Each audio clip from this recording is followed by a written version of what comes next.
Hey everybody, my name is Pao, and today I will teach you how you can become a freelancer in 5 simple steps. Alright? So, let me speak. So maybe right now iniisip nyo, uy, ano ba yan? Kahit sino ba, Pao, pwede maging freelancer? Well, the answer is yes.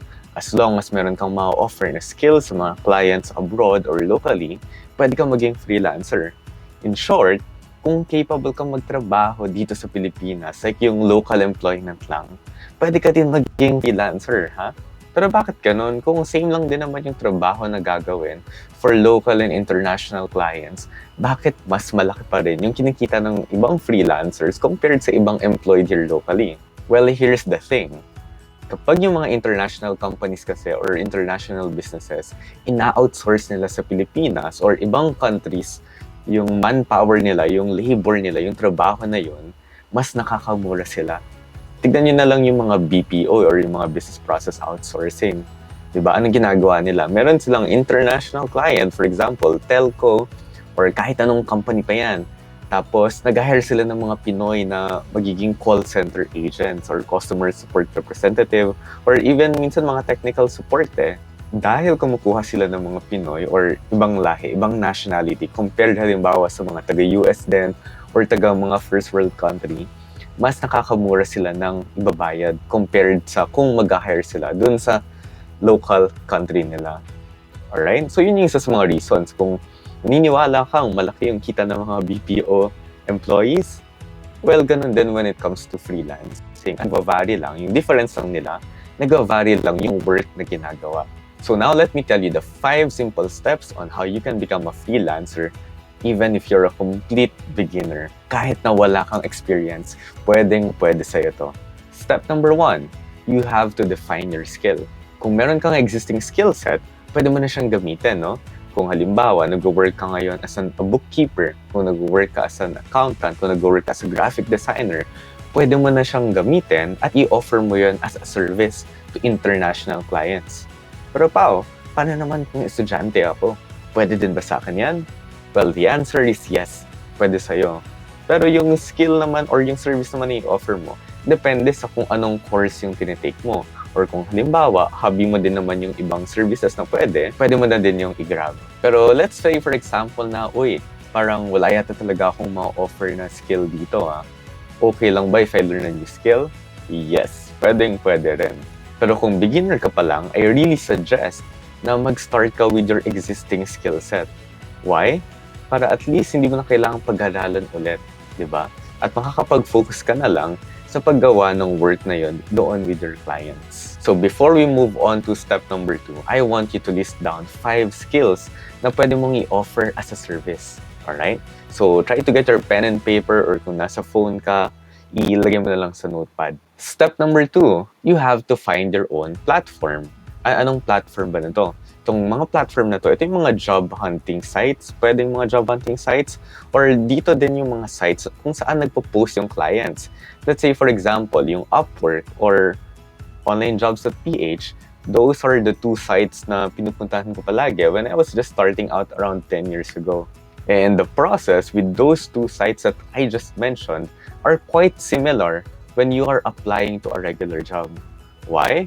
Because you are preparing your resume, you are writing your cover letter, minsan ipapakita mo pa yung portfolio mo, tapos a-attend ka pa din ng interview. Pero dahil malayo yung client natin, umattend lang tayo ng interview online, virtually, either via Zoom or Google Meet. Some other platforms that you can use as well is LinkedIn and Facebook. Wala naman ako nakikita doon mga nagpo-post Super konti lang yata yung naghahanap ng people na magiging empleyado nila. So, super konti yata yung naghahanap ng freelancer doon. Well, you see, when you are trying to reach out to people or to businesses through Facebook or LinkedIn, you are reaching out to them first, alright? So, let's say for example, maghahanap ka ng e-com store owners. Diba? Pwedeng mga nagbebenta ng shoes, pwede nagbebenta ng clothes online. Sila yung mga pwede mo maging clients. Hanapin mo lang sa LinkedIn or Facebook and connect with them directly. Now, kanina, I asked you to list down 5 skills na pwede mong i-offer as a service. So, here's what you're gonna do next. Pumunta ka sa onlinejobs.ph or upwork.com Tapos i-search mo isa-isa yung skills na yon. For example, graphic design. You can search graphic design doon sa search bar or pwede din graphic designer, graphic artist. Alright? Try mo yung iba't ibang variations. Why do we need to do that? You have to do that in order to validate yung skill na ino-offer mo is in demand. Kasi kung wala naman siya sa demand, kung di naman siya in demand, masasayang lang din yung paggawa mo ng portfolio and cover letter for that. Step number 3, educate yourself. Once na makapili ka na ng job na gusto mo or ng skills na gusto mong i-offer, you still have to educate yourself. Ano ba yung ginagawa nila sa industry nila? Kasi most probably, iba yung kalakaran or iba yung process sa one industry compared to another industry. So, kailangan mo ding pag-aralan yon. You can watch YouTube videos, you can read blogs, pwede ka rin mag-read ng mga guides or enroll sa mga online courses. So when I started out, nagsimula lang ako by reading blogs, tapos following YouTube tutorials, tapos doon na talaga ako nagsimula sa freelancer. Hindi ko pa alam yung mga skills na yon, pero pinag-aaralan ko na lang along the way. And that is something that you can do as well. Pero if you want to jumpstart your progress, you can also enroll to online courses. So I teach people 5 in-demand skills na pwede nilang i-offer as a freelancer. If you're interested in any of those, you can enroll to Kurso.ph. I'm putting the link down below. Currently, we have over 75,000 Pinoy students, and you can be our next success story. Step number 4, you have to build your portfolio. Paano naman kung hindi pa ako nakaka-build ng portfolio? Or paano naman kung wala pa akong experience? Okay lang ba yon? Well, you see, dahil medyo tumataas yung competition when it comes to freelancing, you have to prepare a portfolio.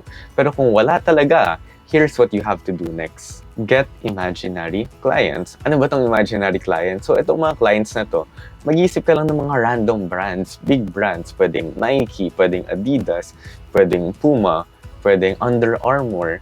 Tapos gagawa mo sila ng output. For example, balik tayo dun sa graphic design. Pwede kang gumawa ng sample post for social media for Nike or for Adidas. Tapos gawa ka lang ng at least 3 na posts, at least 3 na creatives para lang meron kang mapapakita sa clients. Why? Think of it this way. Let's say merong 2 freelancers. Tapos yung isa may portfolio, yung isa wala. Whether may client na or wala pa yung may portfolio, anong mangyayari? Sinong i-hire ng client? Siyempre yung may portfolio. Why? Because he can see the actual work. He can foresee kung ano yung magiging output ng work mo. Alright? Yun yung nagiging gauge nila. That's how you can stand out. So ngayon, once makapili ka na ng skill, once na ma-validate mo na yung services na gusto mong i-offer sa mga iba't ibang platform, yun yung next na kailangan mong gawin. Kailangan mo nang gumawa ng sample projects ng portfolio mo. Make at least 3 projects for 1 brand. Or kung gusto mo, you can also make 3 projects for 3 different brands.